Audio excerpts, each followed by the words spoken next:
It's once again coffee time with John. The coffee is tasty this morning.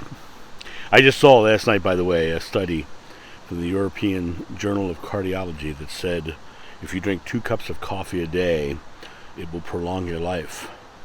So you don't have to worry. I'm immortal.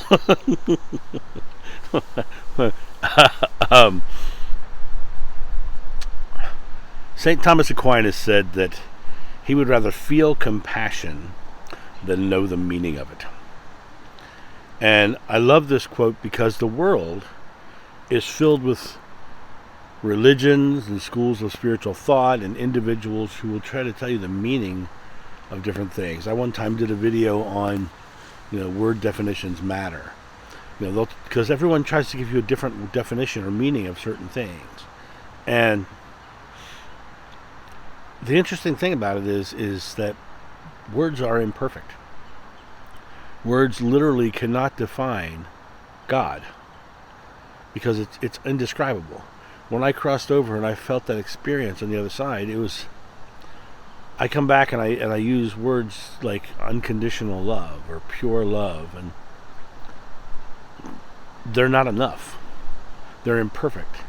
They don't actually share the experience that I had, but they're as close as I can get with the words available to me. People will tell you what to believe, and people will tell you what you should think. The Bible will tell you what to think. The Quran will tell you what to think. The Bhagavad Gita will tell you what to think. But all of them are using these words, and these words are imperfect.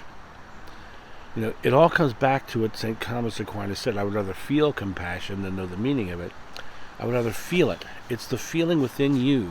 It's what feels right for you. Inside of you is an innate wisdom, and that wisdom is shown to you through your feelings. The things that just feel right, just feel good. Those are the things that are true to your soul. Mom said that spirituality is a personal journey. Well, that journey is led by your feelings, by your truth. You find the things that ring true to you. Now, things that ring true to you might not ring true to another. But as long as you all find your way to love, find your way to the source in some form, what does it matter how you got there? And the words and the structures and all of the things that are wrapped around it in the physical world can't describe the feeling, can't describe the connection that you get within the feeling of God. And when you have that feeling and it's deep inside you, and you come to an experience and you hear something or you see something and you go, oh my gosh, that feels right, then that's what you follow. That's where you find your truth. Your truth is in your feelings, not your thinkings. And the more you can get out of your head, the more you're going to experience God. Because the entire physical plane is all about our thinking. It's all about our getting in our head. In another video I talked about the story of Adam and Eve and how their transgression was they ate from the tree of knowledge and got kicked out of paradise. Paradise is a feeling. Paradise is the feeling of God. It is love. It is the feeling of perfection. But once they got into their tree of knowledge, into their heads, they lost the feelings and were kicked out of paradise. We're coming back to that space. There are people every day that I talk to who are feeling it and can't describe it. That's one of the keys for me, is they feel it but they can't describe it because it's indescribable. It's the human physical mind cannot comprehend it or define it because it's indefinable. It's too big and too simple to absolutely define. The definitions themselves become too complicated to actually define what it is. It's pure love, period. It's pure love, period. And you are a part of that pure love, period. And collectively, we are God. Ye are gods, is what Joshua said.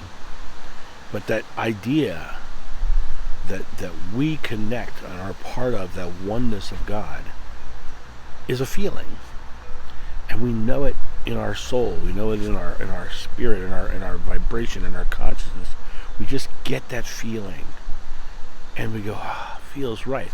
You'll know you're hearing a truth when you exhale, when you hear it. Oh my God! People go, oh, that takes my breath away. Actually, what it does, it doesn't take your breath away. It lets you exhale. It takes away the air you're storing in your lungs to run further and faster, because storing it in the lungs is the fear response. When it says it takes your breath away, when truth takes your breath away, it's because you yourself are no longer in fear once you heard it.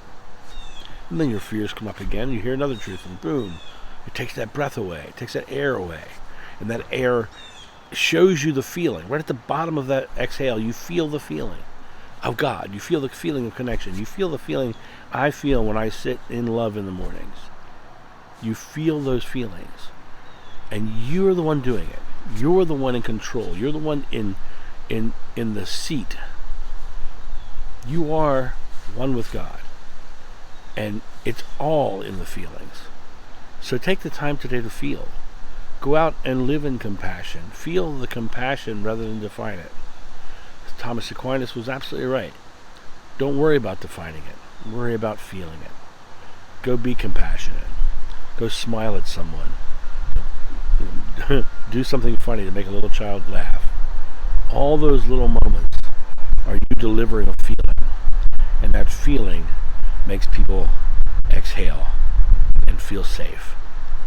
You guys have a great day, and I'll talk to you soon. See ya. Bye. Thank you so much for watching. The John of New channel is solely funded by your generous donations and purchases of private readings and merchandise. To help out, go to johnofnew.com or use the donation link in the description below.